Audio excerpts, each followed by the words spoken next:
Po več kot desetletju neurejenega pravnega statusa ljudi, ki jih imenujemo izbrisani, je že več kot primerno, da se jim ta status uredi. Kdo so izbrisani, smo vprašali na notranjem ministrstvu. Strokovno pa gre za skupino ljudi, ki so imeli državljanstvo držav naslednic nekdanje Jugoslavije in ga še vedno imajo, ki so bili stalni prebivalci na dan referenduma o samostojnosti in neodvisnosti Republike Slovenije. Zakaj je ta datum pomemben? Pomemben je zaradi tega, ker je že ustavni zakon v 13. členu osebam z državljanstvom drugih republik nekdanje SFRJ zagotovil enakost v obravnavanju v smislu pravic in obveznosti z državljani Republike Slovenije do 26. februarja 1992. Seveda, zakaj je bil ta datum pomemben? Zaradi tega, ker so te osebe, ki so bili stalni prebivalci na dan referenduma o samostojnosti in neodvisnosti Republike Slovenije, lahko, če so tako želele, zaprosile za sprejem v slovensko državljanstvo po 40. členu. Tisti, ki niso zaprosili, kot sem že rekla, so bili izenačeni v pravicah in dolžnostih do 26. februarja leta 1992 in so seveda s tem datumom pravno formalno postali tujci v smislu tudi podrejanja določbam zakona o tujcih. Magister Krivic nam je še pojasnil: tista, bi rekel, škandalozna stvar, ki je za pravno državo res nepopisen škandal in sramota, ne, ki jo še do danes vsi za to tajijo in sploh nočejo priznati, razen ustavnega sodišča, ki je to odkrilo oziroma uradno priznalo, pa je, da so te ljudi, ki niso pač državljanstva dobili, oni so dne 26. februarja, 2 meseca po izteku roka za vložitev državljanstva, po zakonu čisto zakonito postali tujci v Sloveniji. Ne? To je vse zakonito in prav. Ne? Tisto, kar je škandalozno, je, da si je ta država, torej Ministrstvo za notranje zadeve, dovolilo na ta dan te ljudi, ne da bi jih sploh obvestili, ne? Kaj še je, da bi jim kakšno odločbo poslali o tem, da bi se oni lahko pritožili, so jih tajno izbrisali iz registra stalnih prebivalcev Slovenije. Kaj to pomeni? S tem so jim odvzeli dotedanji zakonito pridobljeni status stalnega prebivalca Slovenije preko državljana SFRJ, od zdaj naprej kot tujca. Ne?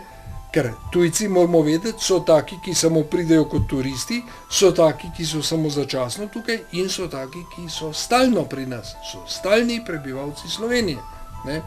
In oni bi morali avtomatično preiti v ta status tujca s stalnim prebivališčem, ki so ga imeli že 3, 10, 20, nekateri 30 let že so tukaj živeli v lastnih hišah, z lastnimi družinami in tako dalje. In tukaj si je država dovolila to, ne morem reči drugače kot svinjarijo, ne, da jih je tajno izbrisala iz registra in ko so slučajno po opravkih prišli enkrat na občino, recimo, če jih niso seveda že prej iz službe vrgli, če so kdor je službo imel, ne, tisti so tam zvedeli, drugi pa slučajno je prišel enkrat na občino po enem papir, so rekli, kje pa vi živite, se vas sploh ni.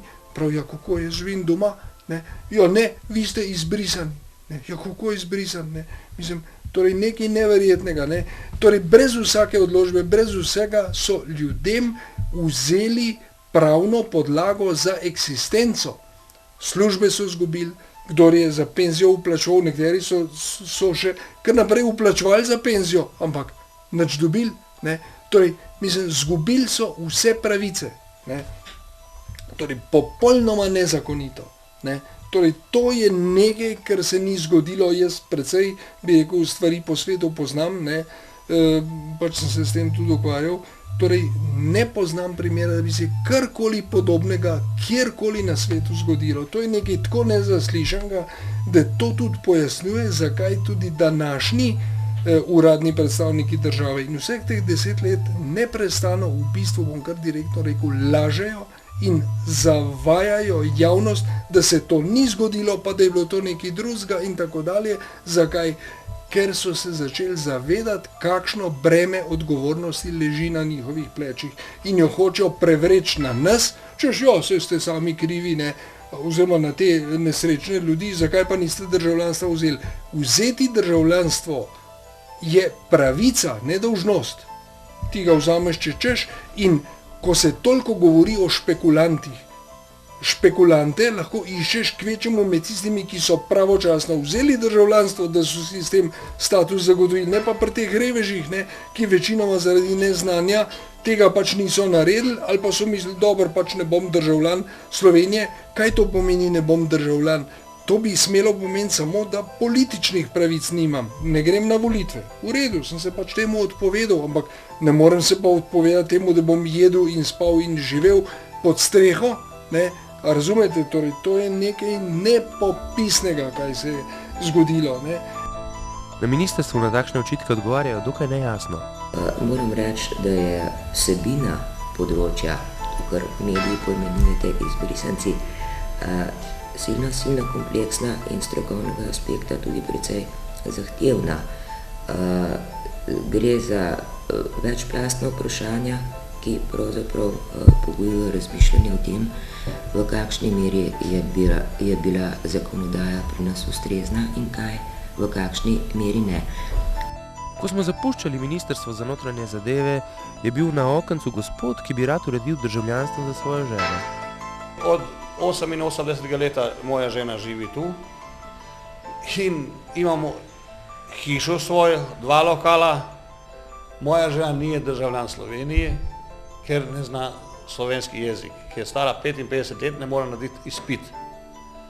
Mi smo dali vlogo pod 40 članov, jaz sem dobil državljanstvo, ali so mi držali 5 let, so mi držali. Na kraju opet sem dobil pod 40 članov, ker niso imali osnove za kaj. In isto mi je takrat prekipilo ovako in sem išel, sem rekel, jutri ali bo moja državljanstva negativna ali pa pozitivna, hočem imati papir. In so mi mogli dati, pol pa so mi dali državljanstvo. Za ženo pa eto mi zajebavajo, še danas mi zajebavajo, ne dajo mi. Zdaj edino iščejo razlog slovenščino, da mora. Moja žena ne traži službu v Sloveniji. Moja žena, koliko treba za svoje potrebe, ona zna slovenski. Ide v trgovine, kupuje, plača, gre, ide v pošto, digne pošto, kaj ima. Ona zna toliko. Penzijo pa ne išče ona tu. Ona išče samo prava svoja, nič drugega. Nismo ničemu. Plus toga, kad sam išao enkrat na notranje zadeve u Logatcu, mi je šef tamo u pisarni mi tražio pogodbu koju imam sa ženom da ona stanuje pre mene. Sam rekao, gospod, a nije dosta pogodba, 33 let smo u braku, a nije to dosta velika pogodba. Pol pa je se opravičio kad je vidio da brez veze govori. Ne? Mislim, samo da neki najde, ne? Samo to je bilo. I zdaj, evo, trikrat sam plaćao prošnju za državljanstvo. Enkrat 16.000, enkrat okoli 26 ali 27.000, enkrat 34.800 sam plaćao. Trikrat sam plaćao. Helsinski monitor sam dao 40.000. Jedne pravnice u Logatcu sam dao 80.000. To samo da, jaz ne vem, a so povezani med soba ili kaj je, jaz nemam pojma, da samo kasirajo denar. Zdaj pa imam majhno penzijo, više ne moram, v penziju, samo v pokoju več. Obiskali smo tudi gospoda Beširoviča, ki pa ima veliko več problemov zaradi neurejenega statusa. Ja, v Sloveniji sem 42 let, tako rekoč. Prej smo bili v Pivki, sem bil prijavljen stalno. Od leta 67 sem pa stalno prijavljen v Ljubljani. Tako da, prej sem se šolal, vse tle živel. In kdaj so se začeli ti problemi? Kdaj so vam uničili dokumente? To je bilo leta 92, ko so me marca meseca pokličali na upravno enoto Mačkova v Ljubljani in so me vprašali, kaj mislim z državljanstvom. Sem rekel, da bom dal vlogo za državljanstvo in to.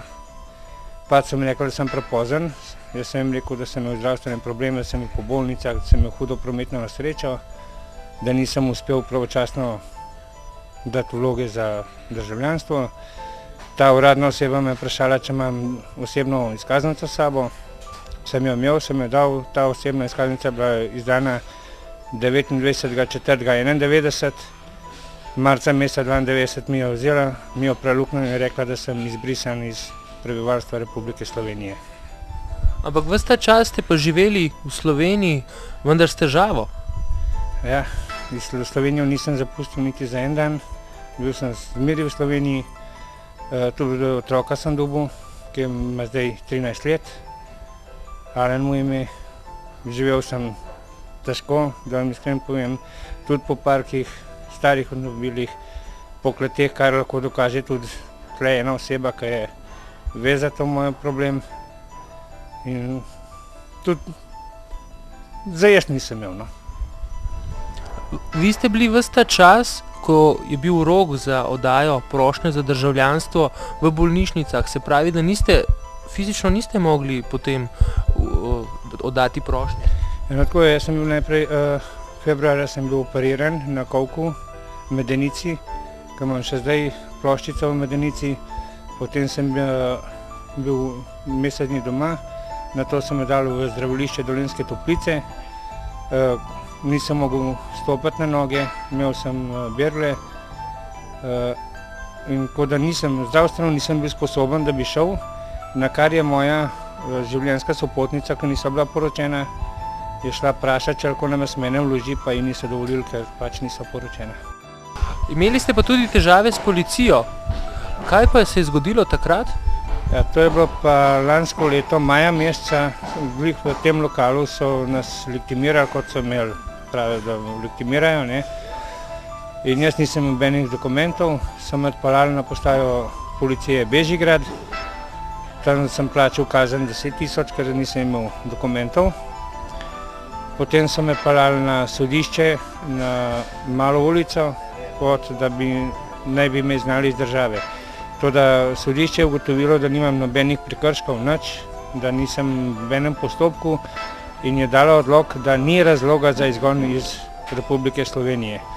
Na kar so me odpeljali nazaj na postajo policije Bežigrad, tam so me pridržali še 2-3 ure in me odpeljali v dom za tujce v Šiški, ne vem, Vjator bivši. Tam so me zaprli in takoj so mi rekli, da pač bom tam prespal in da me bojo na avion in transportirali za Sarajevo, v svojo domovino, kakor so oni rekli. Na kar me je gospod Milovojša prišel in je prosil, če lahko podpiše zame, da bom pri njemu živel, da bo on skrbel zame, da me pustijo na svobodo. So me pustili in vse do 2 meseca nazaj sem se vsak mesec moral javljati kot tujec v domu za tujce. Kaj pa sedaj, kako pa sedaj živite? Imate še zmeraj probleme? Se lahko zaposlite? Zdravniki vam ne morejo pomagati najbrž? Ja, živim, kakor živim, ne. No, glih ne vem, kakšne pretožbe ne morem dati, ker moram iskreno reči, gospod Milovojša mi je sprejel pod streho, dal mi je kos kruha, tako rekoč, kakor bi rekel po domače, da se lahko preživim. Službe ne morem iskati, saj nimam dokumentov nobenih, imam edino to, kar sem predal za državljanstvo in dovoljenje policije za bivanje v Sloveniji.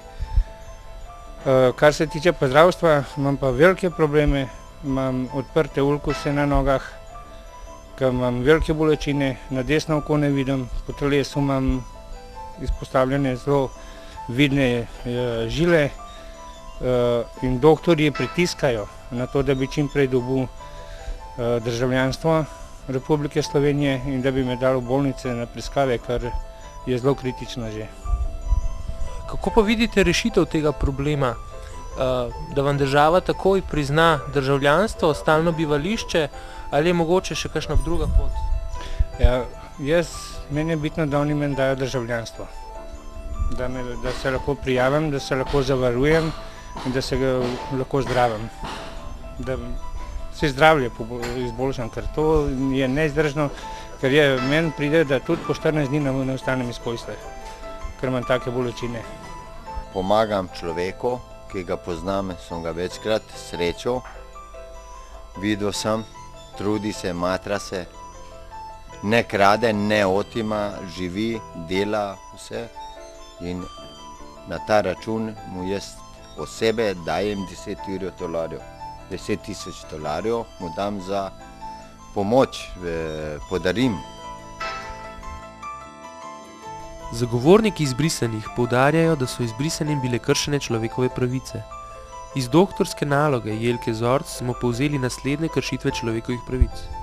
Nemožnost legalne zaposlitve ali izguba zaposlitve, povzročitev materialne škode oziroma prenehanje zaposlitve in prenehanje delovne dobe, plačevanje upravnih in sodnih taks, plačevanje odvetnikov, odrekanje pravice do prislužene pokojnine, nemožnost odkupa stanovanja, kršenje pravice do osnovnošolskega izobraževanja za odrasle, razdruževanje družinskih skupnosti, kršenje pravice otrok do življenja z njihovimi starši, ločevanje družin zaradi izgonov iz države in administrativni izbris ljudi kot družinskih članov na uradnih zaznamkih o gospodinjskih skupnostih, ustvarjanje slovenskih beguncev, kršenje pravice do izbiranja kraja bivanja, kršenje pravice do formalnega združevanja družine. Niso mogli odkupiti ali prodati nepremičnine, ustanoviti podjetja, odpreti bančnega računa, onemogočanje prostega gibanja čez državne meje, onemogočanje legalne vožnje z avtomobilom, izključenost iz politične participacije in onemogočanje javnega delovanja, vsakodnevna izpostavljenost samovolji policije, kršenje pravice do pravnega in sodnega varstva, kršitev pravice do obveščenosti, izpostavljenost brutalnosti uradnikov in uradnic, sosedsko nadlegovanje izbrisanih po telefonu, pismih, kršenje pravice do kandidiranja za sprejem socialne pomoči, kršenje pravic oseb na prestajanje zaporne kazni. Magistra Debelaka smo vprašali, kako komentira očitke o kršitvi človekovih pravic.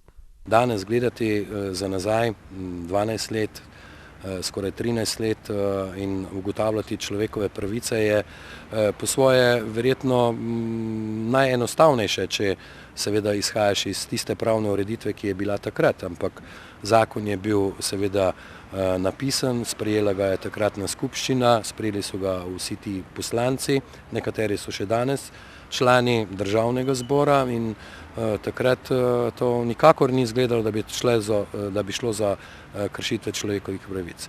Nasprotno, mi smo že leta 1993 imeli tukaj Evropejce, ki so pač nekako dali pod drobnogled našo osamosvojitveno zakonodajo, tako zakon o državljanstvu kot zakon o tujcih. Leta 1995 oziroma 1996 smo to zakonodajo zagovarjali v okviru prvega poročila Slovenije o človekovih pravicah v Ženevi pred Komisijo Združenih narodov in nikoli do takrat seveda ta dejstva in te ugotovitve, se pravi kršitve človekovih pravic, niso bile omenjene. Nasprotno, slovenski vzorec, slovenski model je bil postavljen tudi v razmerju do drugih, kot bi rekel tisti, ki je bil ustrezen, za tisti čas normalen, običajen in v tem prepričanju smo živeli praktično vse do zadnje odločitve Ustavnega sodišča. Leta 1991 je bil tedanji družbeno-politični zbor dan predlog amandmaja k 81. členu zakona o tujcih, ki bi rešil status izbrisanih. Dr. Krefta smo vprašali, zakaj ni bil tedaj sprejet ta amandma. Torej, treba je vedeti, prvič, da je plebiscit, kot mu zdaj rečemo, čeprav je bil referendum, kot vsi ostali pravno gledano, imel celo vrsto gradiv, ki so pomenila zavezo in obvezo. Hkrati pa po drugi plati je bila pa slovenska osamosvojitev neke vrste prisilna koalicija pod pritiskom JLA in Miloševičeva nastala, prisilna koalicija slovenskih nacionalistov in demokratov. In čim se je pojavila najmanjša priložnost, seveda po vzpostavitvi novega parlamenta, ki je bil še skupščina iz 3 zborov, je na vsaki točki ta nacionalistična, takrat večinska opcija skušala seveda postaviti svoj program na dnevni red in ne program demokracije. Od takrat naprej se ta zgodba pravzaprav odvija do danes in še danes imamo ta spopad in to nerazumevanje samega bistva demokracije na dnevnem redu. Takrat je šlo za paket osamosvojitvenih zakonov, razprava se je začela že v maju, in zakoni so bili sprejeti pač pred osamosvojitvijo. Vse je bilo naprej jasno. Danes ni mogoče nikomu od udeleženih reči, da se ni vedelo, da se delajo krivice. Popolnoma jasno je bilo, da je bila ta krivica namenoma povzročena v prepričanju, da ne bo nikoli potrebno popravljati. Ker se bodisi zaradi različnega šikaniranja ti ljudje ne bodo nikoli več vrnili, bodisi jih bomo lahko izgnali iz dežele, ne da bi kdo v Evropi opazil in tako dalje. To so bile te prve ideje novih malih držav, podobno je bilo na Slovaškem, v nekaterih drugih populacijah, ki so mislili, da za začetek lahko pa malo še se grejo etnično čiščenje, zlasti, ker se ne grejo tega na tak grozovit način kot v balkanskih vojnah. To je bil okvir. V tem okviru, jaz sem pravkar šel nazaj pogledati stvari, imam dokument z 13. maja 1991, kjer se že prav tako jasno piše, to je moj dokument in je osnova za tiste amandmaje, kjer se govori o tistih, ki si ne bi izbrali slovensko državljanstvo. In se jasno piše, da se njihov politični status ne sme spremeniti iz obdobja pred osamosvojitvijo Republike Slovenije. To pomeni, da mora njihovo stalno bivališče prinesti tiste pravice, ki so jih pred osamosvojitvijo imeli, ko so bili državljani Jugoslavije.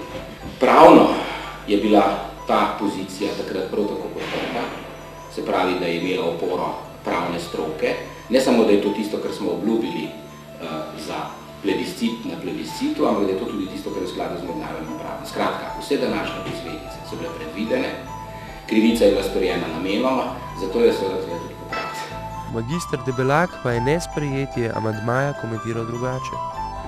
Ja, danes seveda toliko let nazaj je težko ugotavljati, zakaj ni bil sprejet, ampak ker sem takrat predstavljal zakon kot, bi rekel, uradnik v Ministrstvu za notranje zadeve in kot sokreator tega zakona tudi v takratni skupščini, ki je bila trodobna, se mi zdi v bistvu, da je pač amandma, ki ga je dala poslanka iz takratne, ne vem kako se je imenovala, ZSMS-LS, nekako za večinsko, bi rekel, varianto bil nesprejemljiv. Moram pa reči nekaj, da Ministrstvo za notranje zadeve, oziroma takrat se je imenoval to sekretariat za notranje zadeve, temu amandmaju ni nasprotoval. In po mojem pač amandma ni bil izglasovan izključno, ker je pač večino v takratni skupščini imel Demos in on je smatral, da je tista zadeva, kot je bila zapisana v 81. členu in je dejansko tudi tako bila potem v nadaljevanju sprejeta in interpretirana, izvedena, udejanjena, pač ostala takšna, kot je bila takrat. Posledično se je zaradi tega veliko družin razdrlo. Naprimer, en član družine je mogel zapustiti prisilno ali pa tudi neprisilno Slovenijo. Ste to vedeli na notranjem ministrstvu, da se v bistvu družinska celica razbija? Glejte, mi smo te zakone, to so osamosvojitveni zakoni, zakon o državljanstvu, zakon o tujcih, zakon o nadzoru državne meje, zakon o potnih listinah, potem zakon, s katerimi smo določili, kako bo izgledala slovenska registrska tablica, ne. To so bili zakoni, ki so v, bi rekel, notranjem ministrstvu takratnem nastajali tam nekje v začetku leta 1991. In seveda mi takrat nismo vedeli, da bo prišlo do tako, bi rekel, krutih, grobih, bi rekel, teh razdružitvenih procesov in seveda še najmanj pa to, da bo prišlo do tako grobih razdvajanj družin oziroma vsega tistega, kar se danes pač piše, zlasti mladina tle objavlja te zgodbe. In če bi seveda vse to uvedeli, da bo zadeva v nadaljevanju takšna, to sem že večkrat rekel in še danes enkrat ponovim, bi sigurno stvari takrat postavili drugače. Nasprotno, mi smo pač računali, da bo prišlo do nekega mirnega, bi rekel, civilizacijskega razdruževanja in da bomo zadeve tako na državljanskem polju kot na pravnem področju tujcev uredili na en takšen način, da bo sprejemljiv, dovzeten za vse. Torej menite, da se je takrat že vedelo, da bo prišlo do razdora družin, da bo nekateri družinski člani morali zapustiti svojo družino? Ne samo, da se je vedelo, takrat so obstajala društva in skupine, predstavniki teh kategorij prebivalstva, ki so sodelovali v razpravah o zakonu o državljanstvu, o zakonu o tujcih in tako dalje. In ko je prihajalo do tovrstnih odločitev, so bili celo poklicani v skupščino, da povedo svoja stališča. Če pustimo ob strani nekatere radikalne skupine, ki so bile dejansko povezane recimo s radikalnimi politikami svojih nastajajočih novih držav ali pa so bile povezane z Miloševičevo politiko, ker tudi to je takrat v Sloveniji obstajalo, demokracija take stvari dopušča. Potem lahko omenim ljudi iz tako imenovanih mešanih družin, ne samo slovensko-neslovenskih, ampak seveda tudi civilno-vojaških, ki so se zavedali težav, do katerih pride, so se zavedali lastnega položaja. V teh okoliščinah so se oni morali odločati, ali bojo zaprosili za slovensko državljanstvo ali ne. Zaprositev za slovensko državljanstvo je pomenila izdajo za tistega, ki je delal v JLA in tako dalje. To je bilo pred vojno, osvoboditveno. Tako da so te stvari bile takrat jasne. Postale so na videz nejasne samo enemu delu slovenske politike, žal večinskemu, po vojni, ko je kot rečeno bilo videti, da se da v zatišju vojne, ki se je selila v druge dele Jugoslavije, pri nas početi nadaljne svinjarije. Tja do, mislim, da februarja 92 je bil ta poseben zakon, ki sploh že po naslovu ne bi nikoli smel biti sprejet, ker je sprejet za posebno kategorijo tujcev, kar pomeni, da tujce deli na kategorijo tistih, ki so državljani bivših dežel bivše Jugoslavije in tiste, ki niso. In tako dalje. Skratka, narejena je bila cela vrsta krivic popolnoma zavestno in namenoma v prepričanju, da za to ne bo treba nikoli plačati. Sej vedno se pri krivicah tako misli. Ampak v vsakem primeru je dejstvo, da tu ni bilo nikakršne slučajnosti, nikakršne napake. Ni šlo za napako, šlo je za namen. Resnično mi je žal, ker sem tudi nekje, bi rekel, sokreator teh stvari v kontekstu osamosvojitvene zakonodaje, da je po tej odločbi pa še prej prišlo do tako hudih obtožb, do tako, bi rekel, nekaterih nepotrebnih zaničevanj, problematiziranja zadeve. Vse bi se dalo rešiti na veliko bolj, bi rekel, eleganten, civilizacijski način, na bolj, bi rekel, evropski način. Samo sprenevedanje in laganje javnosti in poslancem. Zakaj? Zato, ker tisti, ki to delajo, ščitijo lastno kožo in lastno odgovornost.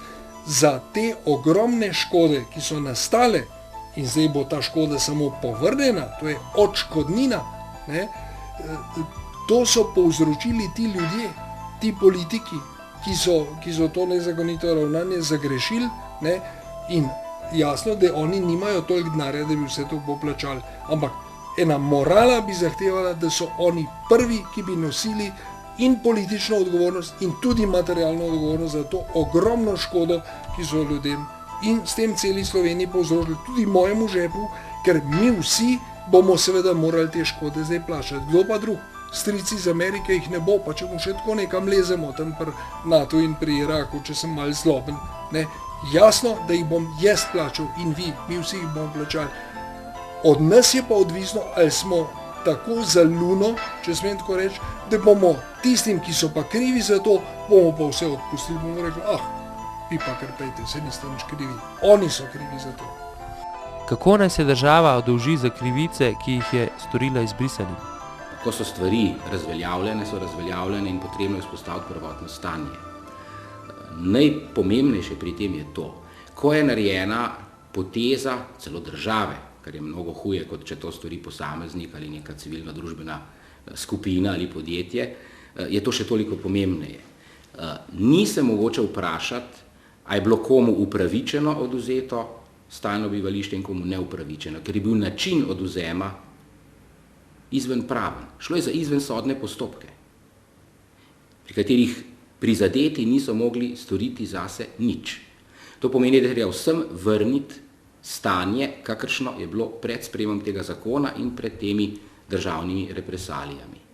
Šele potem se lahko pogovarjamo, ali je kdo od njih, konec koncev je to možno, storil kaj takega, kar še ni zastaralo od takrat do danes in za kar se mu lahko ponovno sproži pravilen, po zakonu dopusten, po zakonu o tujcih in tako dalje dopusten postopek za odvzem stalnega bivališča. Ampak v vsakem primeru je najprej krivico treba popraviti. To je ena plat in mislim, da je to poglavitna plat. Seveda tista druga plat, s katero se danes politika, ki skuša preprečiti pravzaprav vzpostavitev edino sprejemljivega pravnega stanja, skuša uveljavljati, je ta, da sej bo pol prišlo ogromno nekih odškodninskih tožb in tako dalje. Morda ja, morda ne. To je seveda odvisno tudi od tega, kako bomo te krivice zdajle popravili v pravnem smislu. Nekaj pa dejstvo. Če se bo s tem odlašal, bo tudi ta škoda, s katero grozijo tisti, ki se upirajo sprejemu zdaj teh rešitev zakonskih in posledično pač vrnitve prvotnega stanja stalnega bivališča upirajo, ta upor in odlašanje bo prinesel večje stroške. Kajti jasno je, da bo stvar šla potem do konca na Evropsko sodišče in odškodnine, ki bo določilo Evropsko sodišče, bojo mnogo višje, kot so tiste, ki bi jih določilo Slovensko sodišče. In če bojo stvari v nekem odlašanju se podaljševale, bojo te odškodnine v obeh primerih na slovenskih sodiščih in na evropskih še mnogo višje, ker se dodaja na krivice, ki so bile storjene, se s to razpravo, ki se odpira na ta način, češ med njimi so pa vendarle neke, ne vem kaj, barabe, zločinci in tako dalje, se s to razpravo seveda k krivici dodaja še žalitev. In to povečuje odškodninske stroške. Tako da, če razmišljamo o denarni plati odškodnine, ki bo verjetno prišla na dan, pa to je stvar sodnih postopkov, ne države v parlamentu, bo prav gotovo z odlašanjem in s tako vrsto razpravo prišlo še do hujših in višjih odškodnin. Menite, da je odvzem stalnega bivališča tem prebivalcem bil nameren. Kakšno podlago pa ne bi imela ta namera? Mogoče kaj spekulirate? Tu ni treba nič spekulirati, sej če bi šli pogledati magnetograme razprav o vseh zakonih, se tiče državljanstva, je bila stvar ves čas jasna.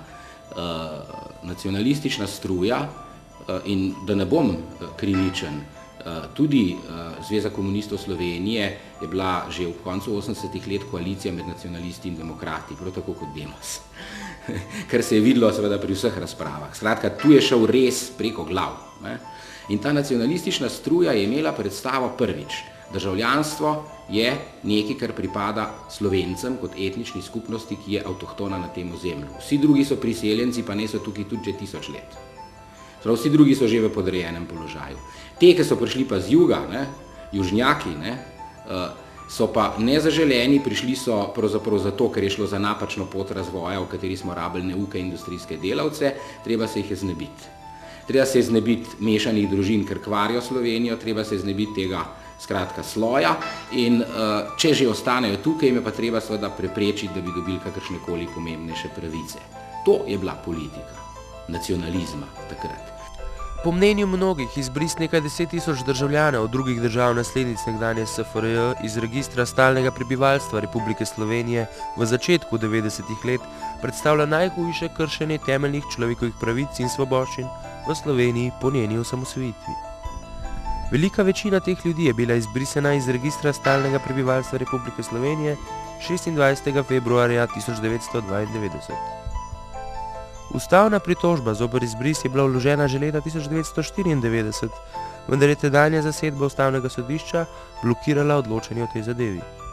Ustavno sodišče je tako šele leta 1999 odločilo, da je bil izbris neustavno dejanje, saj naj ne bi imel primerne zakonske podlage. Zakonodajalec naj bi s tem, ko izbrisanim ni priznal statusa za nazaj, izigral odločbo Ustavnega sodišča. Ustavno sodišče je nato ponovno odločalo o tem primeru in zakonodajalcu eksplicitno naložilo, da mora od dneva izbrisa vsem izbrisanim priznati status za nazaj. Kot so rekla, Ministrstvo za notranje zadeve je en zakon že vložilo v zakonodajni postopek, zakon je že objavljen v poročevalcu. Režim, ki ga predlagamo, je ta, da tistim, ki so ves čas tukaj v Sloveniji prisotni, to se pravi, ki niso dobili dovoljen za stalno prebivanje, na nek skrajšan način omogočajo v bistvu izdajo posebnih upravnih odločb, s katerimi se bo ugotovilo stalno prebivanje teh oseb od 26. februarja do trenutka pridobitve dovoljenja za stalno prebivanje. Seveda pred nami je tudi druga naloga. Moram reči, da imamo že pripravljen osnutek zakona, ki ga bomo vlagali v postopek na vladi. Ta zakon je pa namenjen pravzaprav vsem ostalim kategorijam, ki so tudi problematične z vidika njihovega statusa v Republiki Sloveniji. Kot prvo moramo izpolniti drugi del odločbe Ustavnega sodišča, ki zakonodajalcu nalaga, da sprejme takšno zakonsko ureditev, ki bo določila natančne kriterije o tem, kaj šteje za upravičeno odsotnost iz Slovenije ali ne, za tiste, ki možnosti še niso uveljavljali bodisi v okviru rednih določb zakona o tujcih ali pa v okviru zakona o urejanju statusa državljanov drugih držav. Republike Slovenije iz leta 1999, ko je za takšen status zaprosilo nekaj manj kot 13.000 oseb. V oktobru so aktivisti socialnega foruma pripravili 2 akciji za to, da bi opozorili na prepočasno reševanje problema izbrisanih. V prvi akciji so obiskali strankarske prostore Združene liste, kateri pripada notranji minister. Po celi hiši so potresli suho listje.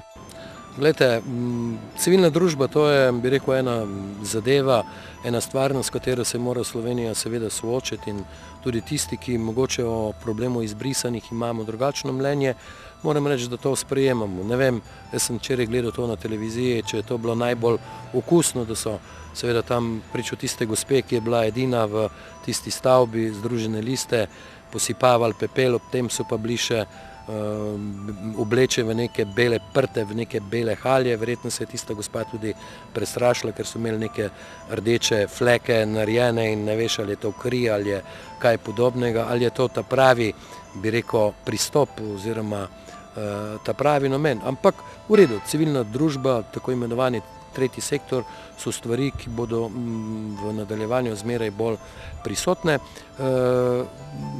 Moram reči, da jih ne obsojam v tem kontekstu.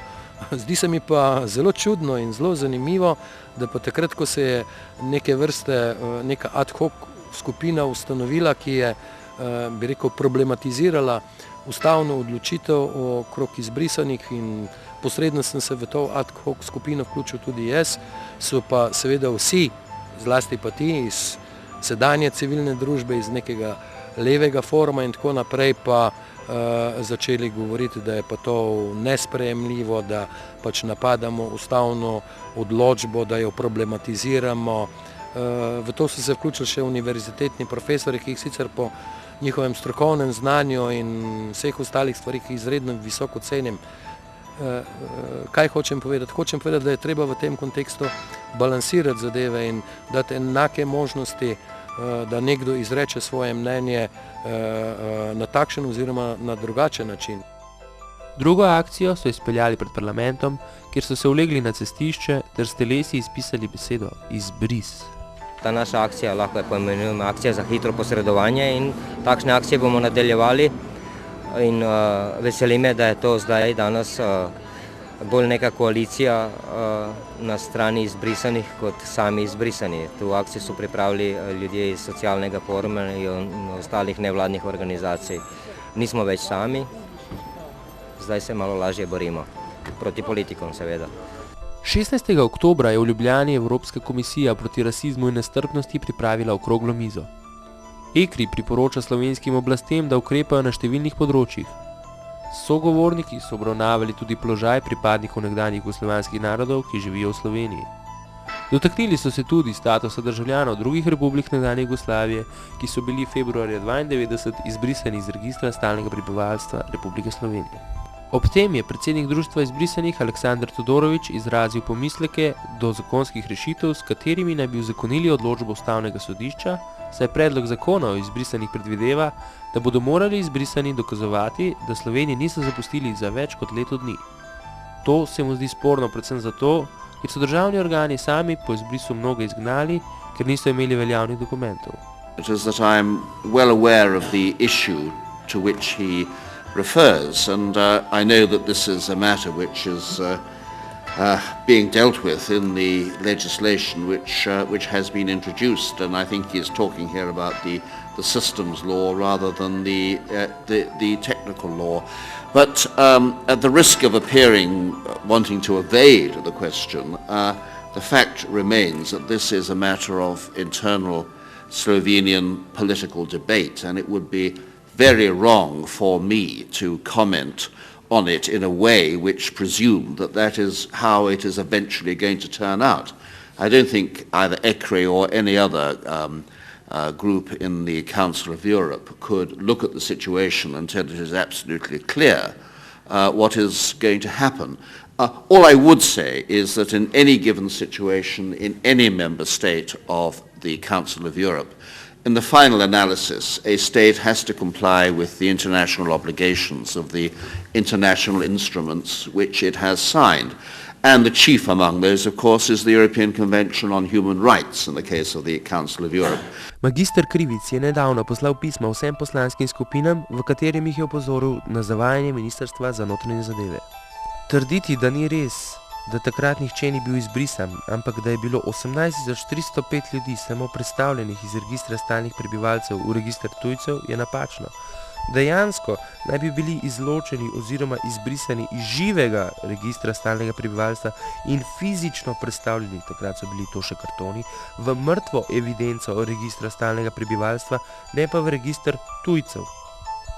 Seveda njihovi kartoni naj ne bi bili fizično uničeni. S to izločitvijo naj bi bila uničena samo pravna podlaga za njihovo bivanje tukaj. Če bi bili res predstavljeni v registr tujcev z že prej zakonito pridobljenim stalnim prebivališčem, bi bilo vse pravno korektno. Drugo, na kar je poslance magister Krivic opozoril, je, da so si bili po izbrisu 26. februarja 1992 izbrisani dolžni sami urediti tujski status, tisti, ki ga niso uredili, naj bi torej bili sami krivi za težave, ki so jih doletele. Dejansko jim je ta status bila dolžna urediti država po uradni dolžnosti in ker tega 11 let ni naredila, je sedaj Ustavno sodišče znamenito 8. točko ukazalo, da se to naredi takoj z dopolnilnimi odločbami. Tako je magister Matevž Krivic, zastopnik Društva izbrisanih prebivalcev Slovenije, zažugal poslancem, da ravnajo po svoji vesti in predvsem po črki zakona oziroma po odločbi Ustavnega sodišča.